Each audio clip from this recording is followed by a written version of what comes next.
Welcome to RootResearch, where we decode science in plain language.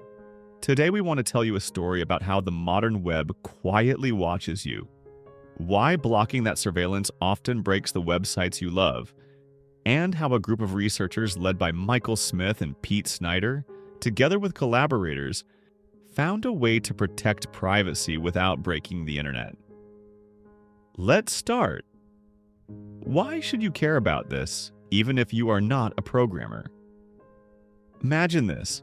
You walk into a shopping mall. Every store lets you in, but the moment you cross the door, someone slips a tiny sticker into your pocket. You don't see it. You don't feel it. But now, every store you visit knows exactly where you have been before. They know which shelves you looked at, how long you stood there, and what you almost bought. Now imagine you say, "No more stickers." So the security guard stops everyone who tries to hand you one. Suddenly, half the shops stop working, doors don't open, cash registers freeze, elevators won't move. That is the modern web. This tension between privacy and functionality is the heart of what this research tackles. And it matters because more than 1 out of 3 people already use ad blockers or privacy tools. Not because they hate websites, but because they want basic dignity online. The hidden deal you never agreed to. For years, the web has worked on an unspoken deal. Websites want analytics, ads, personalization, and money. Users want content, speed, and safety. The middleman is JavaScript. Small programs that run in your browser. Some of them help pages load faster or look nicer. Others quietly do things like read cookies, store identifiers in your browser, send data to remote servers. Researchers like Benjamin Livshits and Deian Stefan notice something uncomfortable. Many of these scripts are both essential and invasive. That is the core problem. If you block them, websites break. If you allow them, privacy breaks. There is no good button to press. Why ad blockers are forced into bad choices. Most content blockers work like a bouncer with a blacklist. If your name is on the list, you're out. If it's not, you're in. This sounds simple, but the real web is not simple.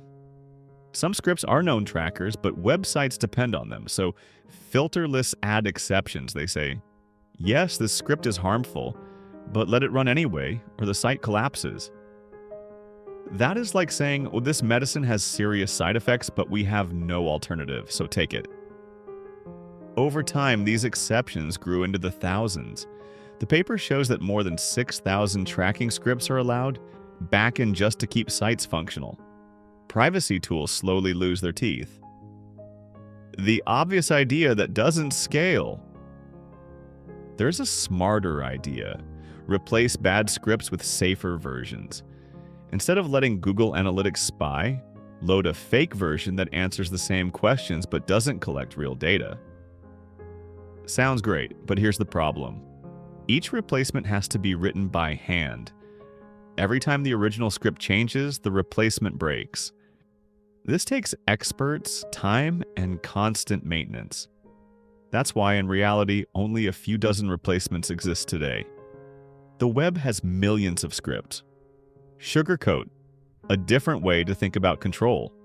This is where the key insight appears. Instead of asking, which scripts are bad?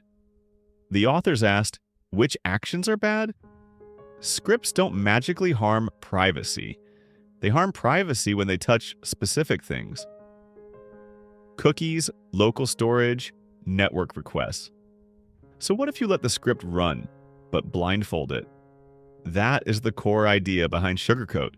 Not block, not allow, but rewrite.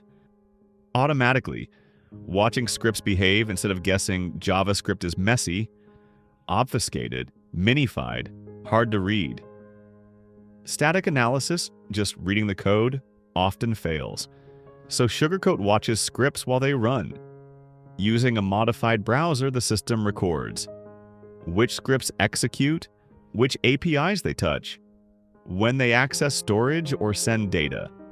This behavior is captured as a graph of cause and effect. almost like a crime scene reconstruction. When a script touches something sensitive, SugarCoat marks exactly where that happens in the code. Not a guess, an observation. This approach, driven by runtime evidence, is one of the most important strengths of the system. Cutting the wire without cutting the power. Now comes the clever part.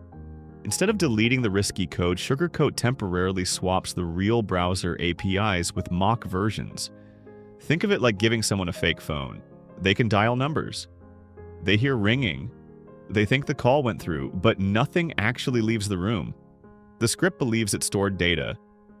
It believes it sent a request, but the real browser never did. When the function ends, the real APIs are restored.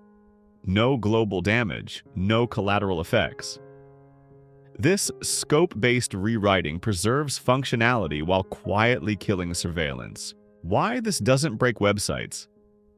The authors tested this on real pages, not toy examples.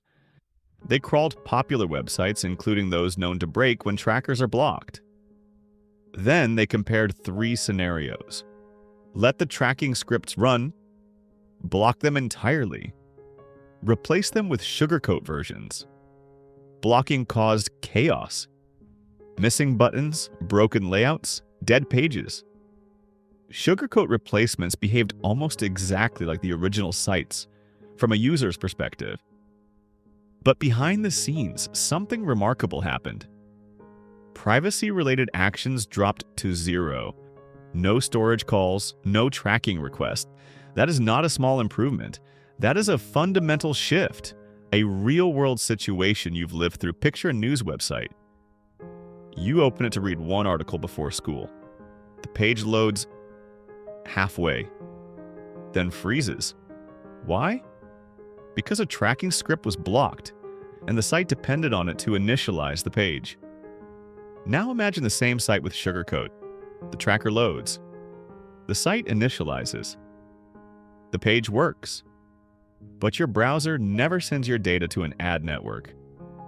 From your perspective, nothing changed. From a privacy perspective, everything changed. Performance, the unexpected bonus. Here's a twist people don't expect. Replacing trackers didn't slow pages down. In fact, pages often loaded faster. Why? Because fake APIs return instantly.